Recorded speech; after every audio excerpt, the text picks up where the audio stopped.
Vamos ler dos versículos 13 a 21. Diz assim a palavra: nesse ponto, um homem que estava no meio da multidão lhe falou: mestre, ordena meu irmão que reparta comigo a herança. Mas Jesus lhe respondeu: homem, quem me constituiu juiz ou partidor entre vós? Então lhes respondeu: tende cuidado e guardai-vos de toda e qualquer avareza, porque a vida de um homem não consiste na abundância dos bens que ele possui. E lhes proferiu ainda uma parábola, dizendo: o campo de um homem rico produziu com abundância, e arrazoava consigo mesmo, dizendo: que farei, pois não tenho onde recolher os meus frutos? E disse: farei isto, destruirei os meus celeiros, reconstruí-los-ei maiores, e aí recolherei todo o meu produto e todos os meus bens. Então direi à minha alma: tens em depósito muitos bens para muitos anos. Descansa, come, bebe, regala-te. Mas Deus lhe disse: louco, esta noite te pedirão a tua alma. E o que tens preparado, para quem será? Assim é o que entesoura para si mesmo e não é rico para com Deus. Amém? Muito bem, nas últimas semanas, irmãos, temos falado sobre a administração do tempo e quão importante é este assunto. Quão importante é aprendermos a administrar o nosso tempo, porque administrar o nosso tempo significa administrar a nossa vida. Se administramos bem o nosso tempo, significa que administramos bem a nossa vida. Se administramos mal o nosso tempo, significa que administramos mal a nossa vida. E aí falamos, dentro desta administração do tempo, que nós precisamos de equilíbrio. Lembramos de Eclesiastes capítulo 3, que diz que há tempo para todas as coisas debaixo do céu.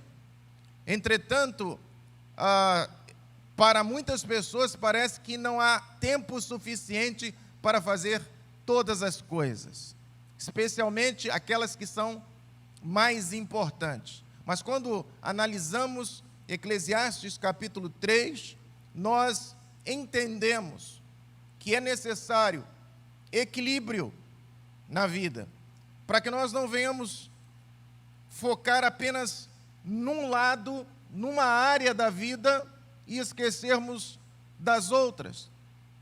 É necessário também que nós saibamos colocar as prioridades certas na nossa vida, para que a nossa vida possa agradar a Deus de acordo com aquilo que realmente Deus estabeleceu como prioritário para cada um de nós.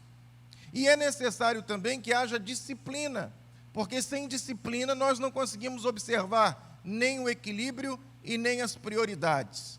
Uma pessoa indisciplinada é uma pessoa que não consegue ter tempo para nada, essa que é a verdade. Nós precisamos, portanto, de equilíbrio, prioridade e disciplina.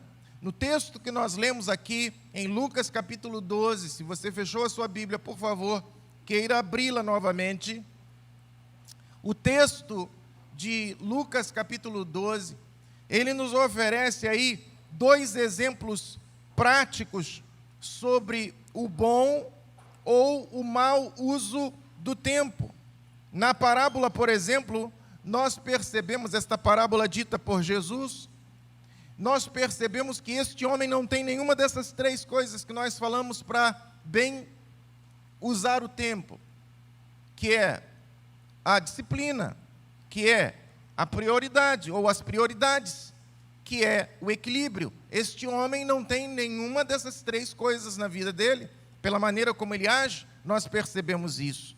O texto lido nos oferece dois exemplos. Um exemplo positivo e um exemplo negativo a respeito da administração do tempo. O exemplo positivo, evidentemente, é o exemplo de Jesus. E o exemplo negativo é o exemplo do homem que Jesus cita na parábola. E nós precisamos ter sabedoria suficiente para aprendermos não só com os exemplos positivos, mas nós precisamos ter sabedoria suficiente para aprender também com os exemplos negativos. Quando nós observamos um bom exemplo, nós dizemos, bom, eu quero aprender isso. Quando nós observamos um exemplo negativo, geralmente a gente diz, eu não quero fazer isso, mas nem todos são assim. Às vezes as pessoas, elas copiam um exemplo positivo e também copiam os exemplos negativos. É possível que tenha acontecido isso até na sua casa. Ou tem gente que dentro da sua casa, dentro do seu lar, no lar onde ele foi criado, ele teve excelentes exemplos por parte de pai e por parte de mãe, e, no entanto, ele passou a fazer o contrário de tudo aquilo que ele viu de bom na vida da mãe e na vida do pai, chegando ao ponto dos pais um dia repreendê-los e dizendo, quem foi que te ensinou isso? Onde foi que você viu isso dentro de casa? A mãe geralmente costumava falar, você viu isso na vida de seu pai? Você viu isso na minha vida? Porque tem filho que não aprende a copiar, a reproduzir os exemplos positivos. Ao contrário, ele rejeita os exemplos positivos e copia os exemplos negativos. Mas o sábio é aquele que aprende a reproduzir os exemplos positivos e com os exemplos negativos ele também aprende. Porque, irmãos, com exemplo positivo, a gente aprende o que, porquê e como fazer. Mas com os exemplos negativos, a gente aprende o que, como e por que não fazer.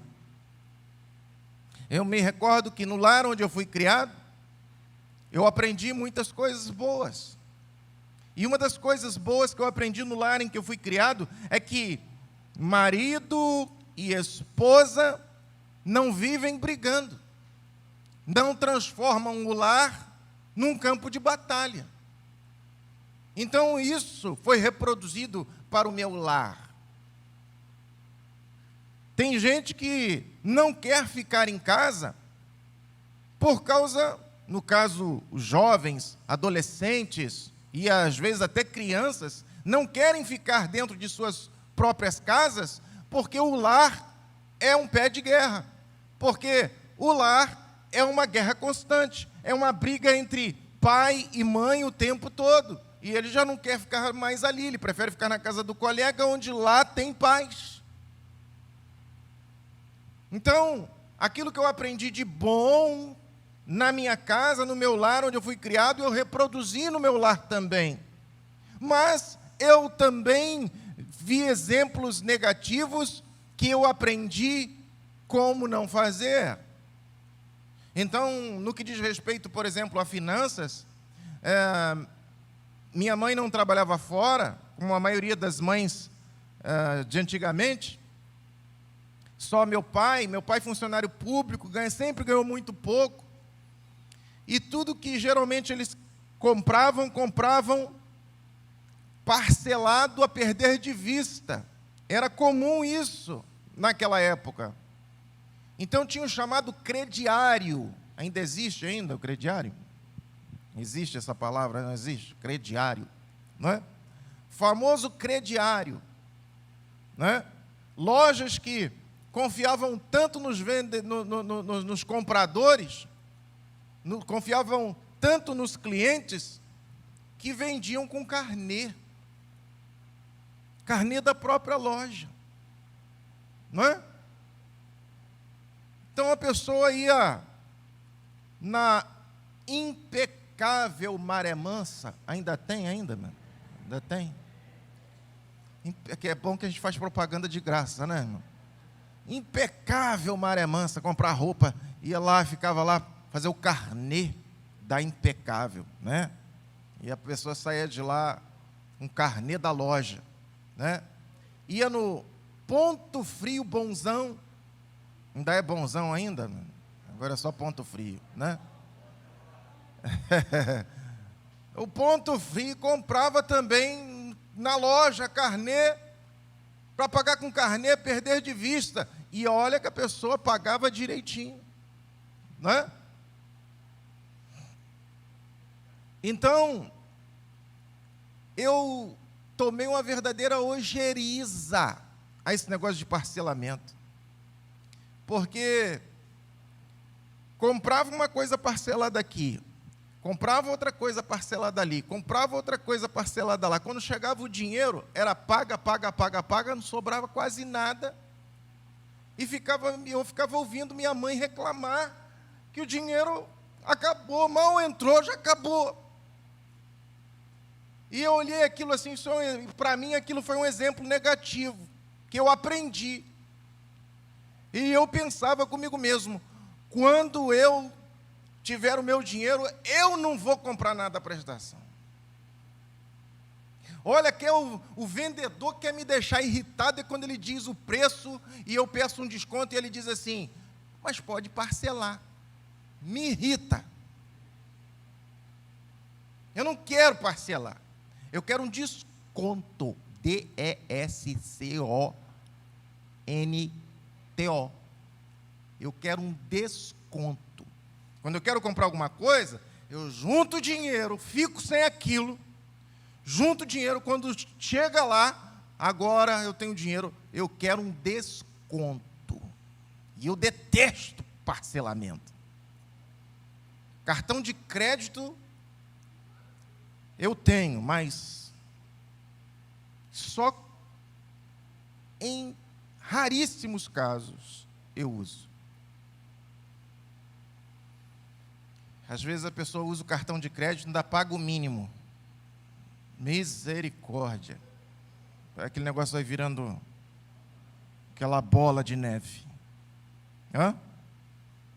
Então você pode aprender com os exemplos positivos, como fazer, e você pode aprender também com os exemplos negativos, como não fazer. Amém? Então, meu irmão, nós temos aqui, na palavra, no texto lido, um exemplo positivo e um exemplo negativo. O exemplo positivo, como fazer, o exemplo de Jesus. O exemplo negativo, o exemplo do homem da parábola que Jesus contou, como não fazer. Amém?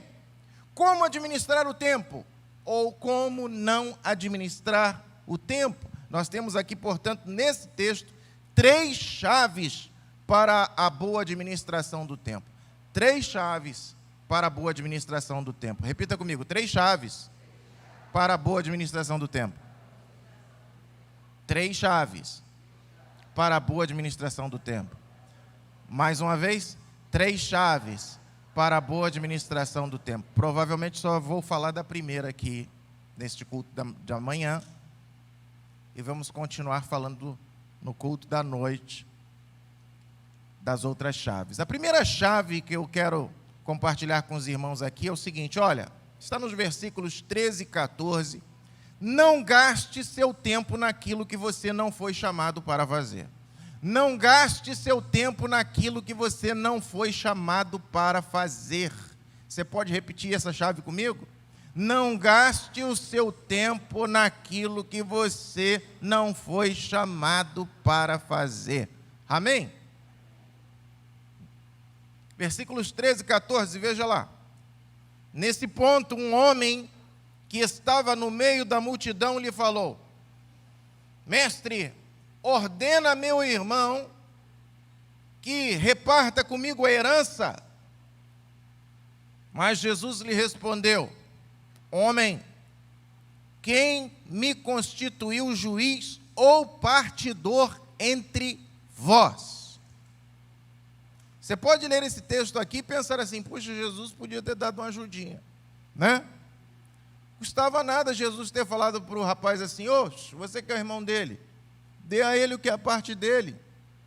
Aí sei lá o que ele e o outro ia responder, e Jesus talvez tivesse que ficar lá dialogando com os dois a respeito da necessidade de repartir a herança, mas ia ter que escutar a história do outro também, porque cada um que conta uma parte tem os seus argumentos, mas o outro também tem os seus argumentos. E aí você ouve, não sei se já aconteceu com você, de você ouvir uma história de uma pessoa e depois você vai ouvir de outro e você diz assim,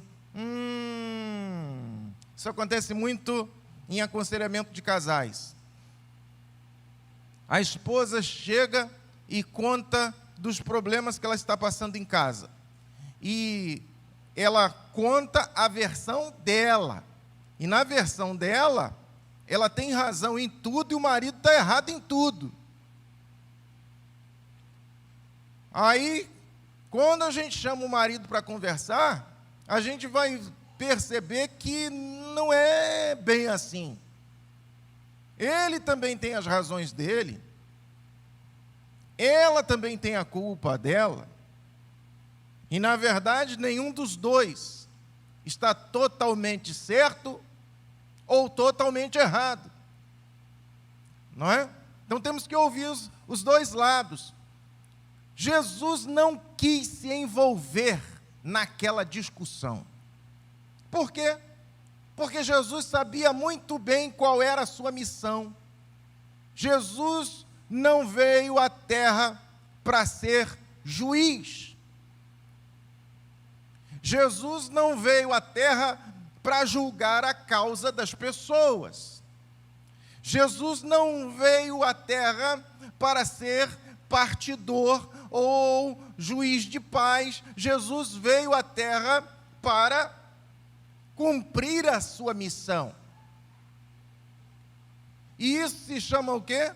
Isso se chama foco. Isso se chama foco, meu irmão. Jesus não desperdiçava seu tempo se envolvendo com problemas que nada tinha a ver com a sua missão.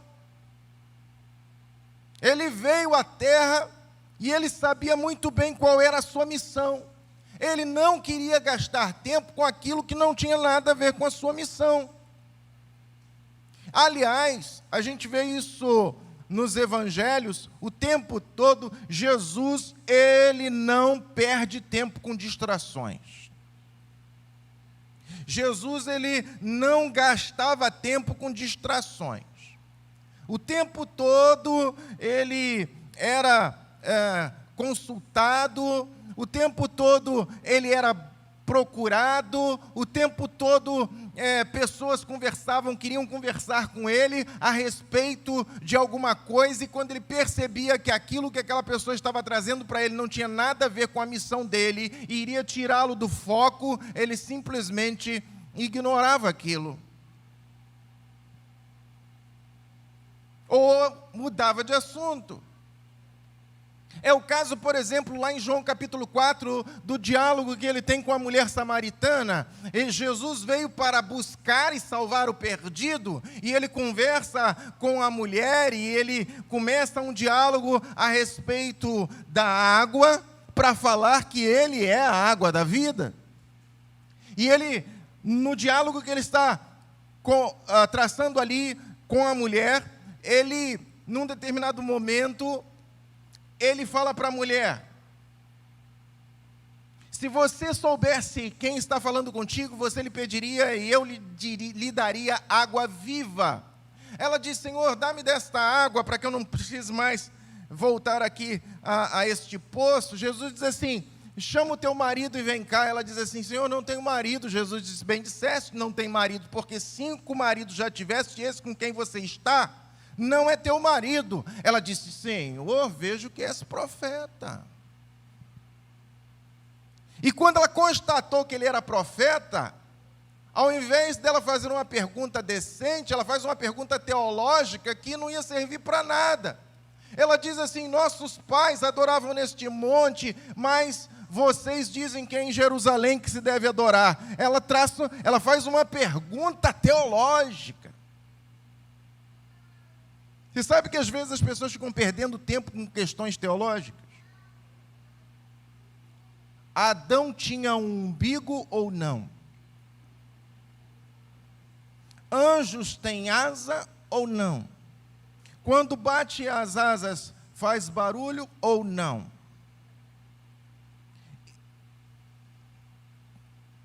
Perguntas que levam as pessoas a ficarem discutindo e não vão chegar a lugar algum. A mulher quer saber qual é o lugar de adoração. É aqui ou lá? Jesus diz assim, olha, vai chegar o tempo, e já chegou, em que os verdadeiros adoradores adorarão o Pai em espírito e em verdade. E são esses que o Pai procura para serem seus adoradores. Jesus não gasta tempo com essas questões que não vão levar a lugar algum. Pilatos lhe faz pergunta, e quando ele achava que aquela pergunta não merecia resposta, ele simplesmente se calava. Jesus calou-se. Algumas vezes Jesus não respondeu as perguntas. E na maioria das vezes, quando ele respondeu, ele não respondia aquilo que a pessoa estava perguntando, pelo menos diretamente. Olha que coisa interessante, eles estavam saindo do templo e de repente os discípulos param e dizem assim, Senhor, veja que grandes construções. Queriam chamar Jesus para ficar observando as construções do templo. E qual foi a resposta que Jesus deu? Não ficará pedra sobre pedra que não seja derrubada. Jesus dava algumas respostas que nós hoje chamaríamos de cortada. Não é? Perguntas que não mereciam respostas.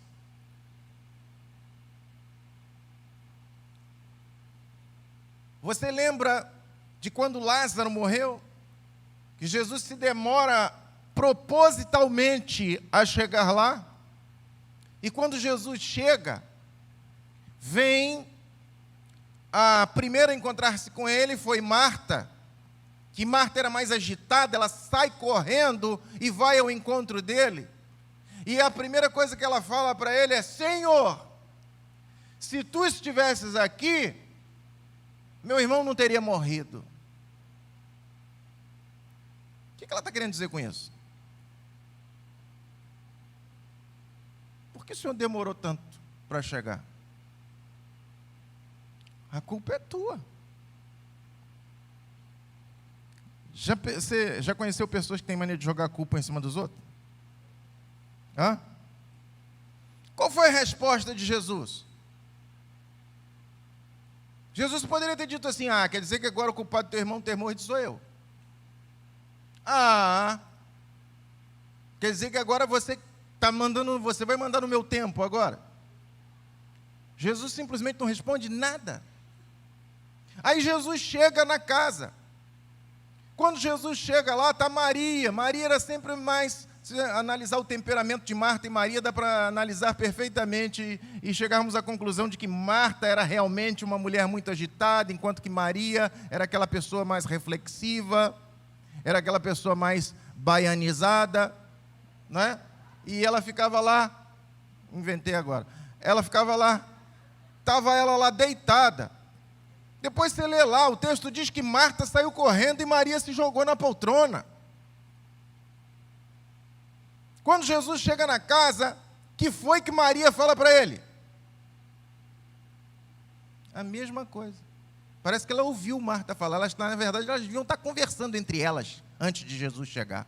Para as duas fazerem a mesma pergunta, a mesma afirmação. Elas deviam estar conversando. Puxa, e Jesus que não chega. Nosso irmão está aí, já está amarelo. Aí, cheio de febre. E Jesus não chega. Quanto tempo faz que a gente chamou Jesus? Olha, puxa vida, Jesus aqui é nosso amigo. Ele passou tantas vezes aqui na nossa casa, comeu da nossa comida, agora que a gente precisa dele, ele não vem. Lázaro morreu. E as duas começaram a falar, imagino eu. Aí, chamei Jesus, aí. Ele não veio. Marta fala com ele lá: se tu estivesses aqui, meu irmão não teria morrido. E quando ele chega, Maria fala para ele: Senhor, se tu estivesses aqui, meu irmão não teria morrido. Para as duas, Jesus responde: nada. Porque Jesus não falava qualquer coisa, Jesus não se envolvia em negócios alheios à sua missão, Jesus era preciso nas palavras, Jesus não saía falando de qualquer maneira, sempre que Jesus falava, ele tinha algo bom para dizer. É por isso, irmãos, que a palavra do Senhor diz também que nós precisamos ouvir mais, ser mais atentos, ouvir mais. E nós temos 2 ouvidos e uma boca, justamente para isso. Jesus, quando falava, as pessoas paravam para ouvi-lo, porque Jesus não jogava conversa fora. Se nós observarmos aqui o quanto que Jesus, ele focava na sua missão, e nós pudéssemos colocar Jesus nos nossos dias, nós chegaríamos à conclusão de que Jesus, ele não gastaria o seu tempo com futilidades. Não consigo nem imaginar, meu irmão, Jesus diante de uma televisão assistindo Big Brother. Às vezes eu custo acreditar que tem gente que gosta daquele troço. A Fazenda. Às vezes custo acreditar. Um monte de gente dentro de casa, sem ter o que fazer, conversa fiada, fofocaiada, brigalhada, e está lá a pessoa assistindo.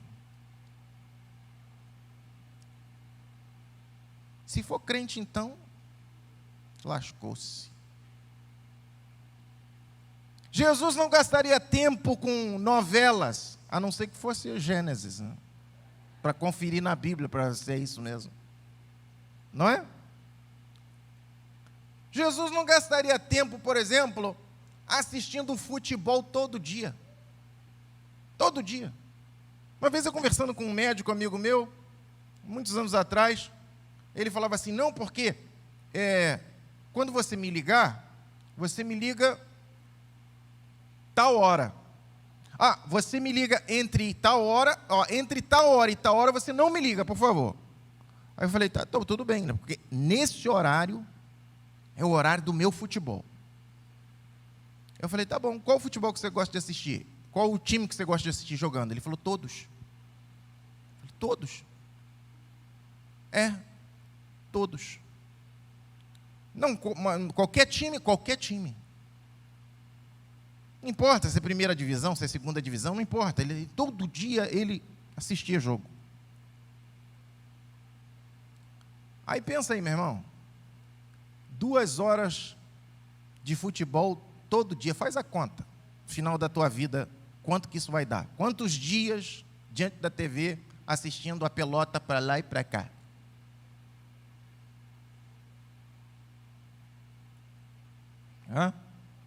Jesus, o tempo de Jesus era muito precioso, meu irmão. O nosso tempo também deveria ser.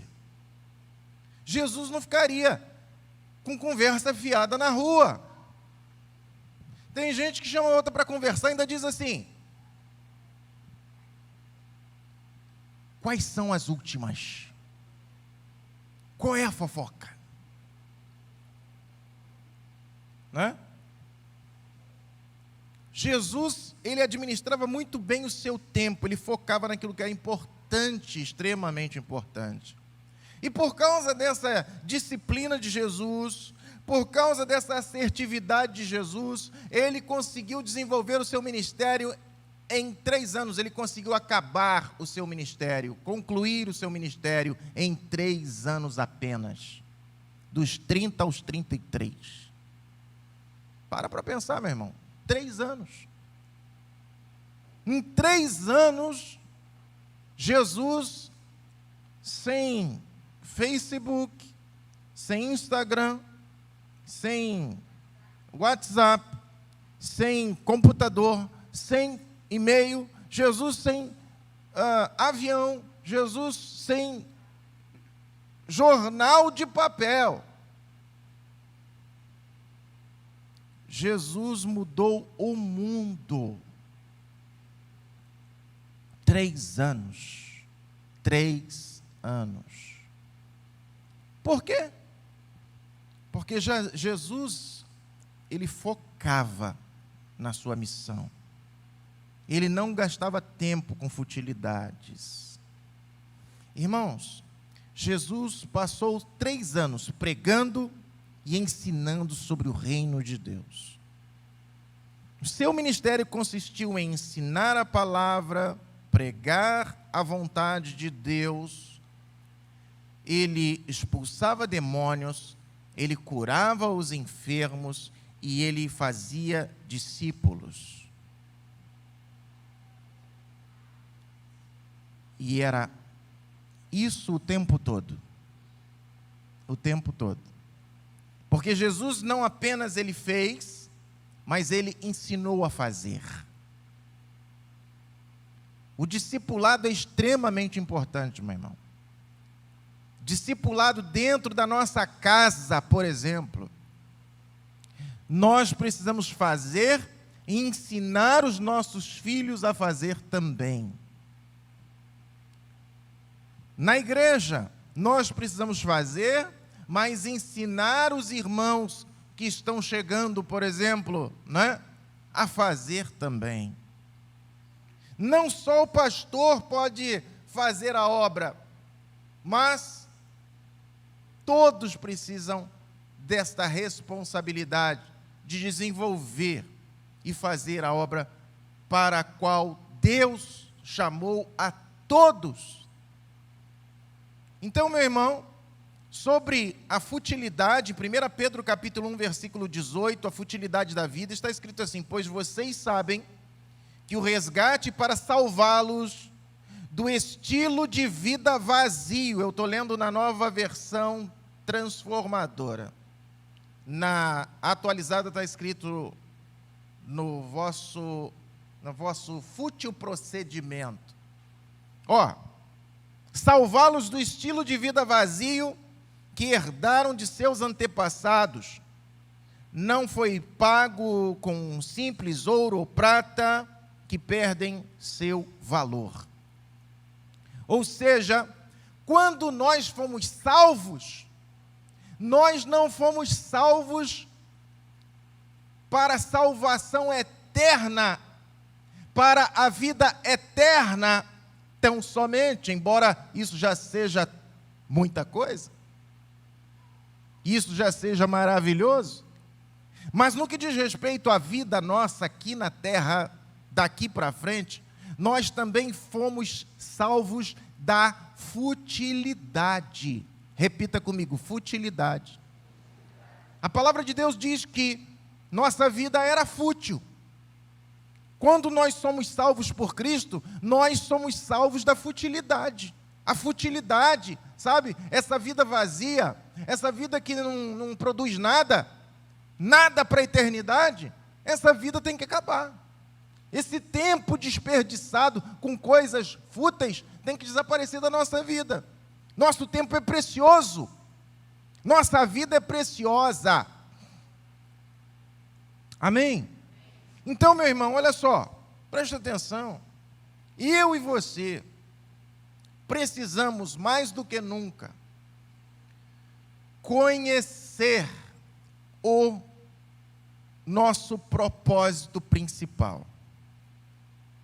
E o nosso propósito principal, geral, é dar glória a Deus e desfrutar dele para sempre.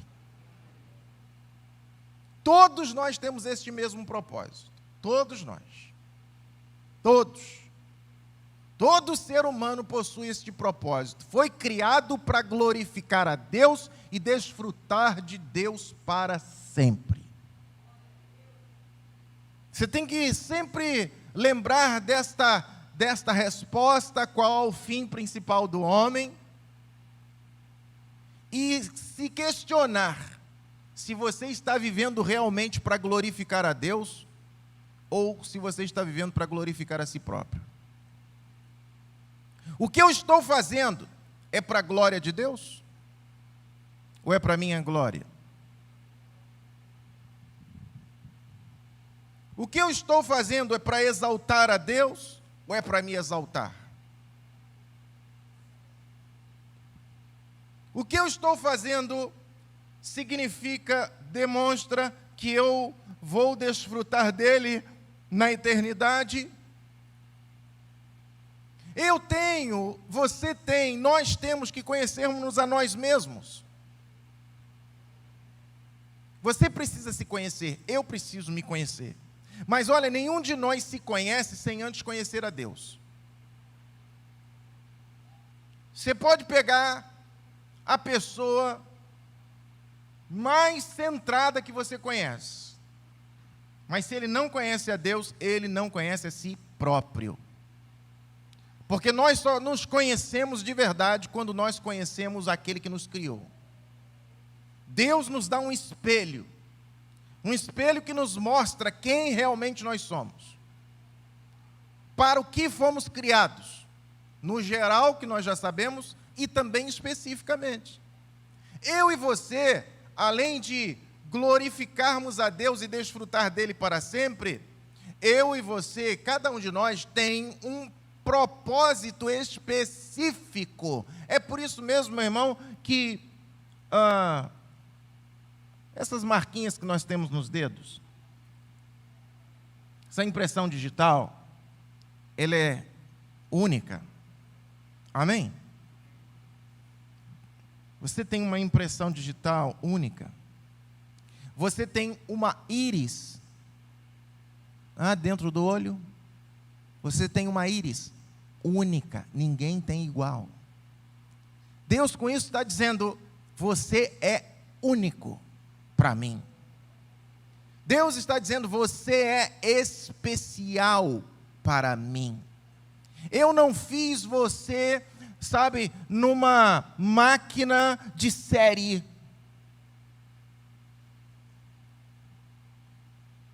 Eu fiz você de uma forma peculiar. Então, cada um de nós também tem uma missão específica dentro desta missão geral. Mas como é que eu vou saber qual é a minha missão específica para que eu não venha ficar gastando tempo com aquilo que não vai contribuir com a minha missão? Comece a procurar os seus dons. Descubra quais são os seus dons. Os teus dons apontam para aquilo que você foi chamado para fazer. Amém? Cada um de nós aqui, meu irmão, ninguém pode dizer assim, eu não sei fazer nada, eu sou um prego. Se é um prego, já tenho o que fazer. Não é? Cada um de nós tem uma missão específica, e os nossos dons apontam para esta missão. Quais são os seus dons? Você sabe que existe até um teste para você descobrir quais são os seus dons? Alguns aqui na igreja, aliás, vários aqui na igreja fizeram esse teste. Já descobriram quais são os seus dons. Porque já descobriram os seus dons, já podem deduzir qual é a sua missão específica, dentro desta missão geral de glorificar a Deus e desfrutar dele para sempre. Amém? Então, meu irmão, nós vamos ficar com esse exemplo aqui, com esta chave, nesta manhã. Assim como Jesus Cristo, ele não se deixou escapar da sua missão. Ele não gastou tempo com coisas fúteis que nada tinham a ver com a sua missão. Nós também temos que aprender a mesma coisa. Jesus, ele focou na sua missão porque ele sabia muito bem, de forma clara, qual era a sua missão. Mas como é que eu e você vamos focar na nossa missão específica se nós não soubermos qual é esta missão? Então, desafio você a procurar os teus dons, descobrir os seus dons, para que você possa entender qual é a tua missão específica, o que Deus espera de você no corpo de Cristo. para que você comece a eliminar coisas fúteis, que não vão te levar, que não vão te ajudar a cumprir a tua missão. Pelo contrário, só vão tirar você do foco. Amém? Deus nos abençoe com esta palavra.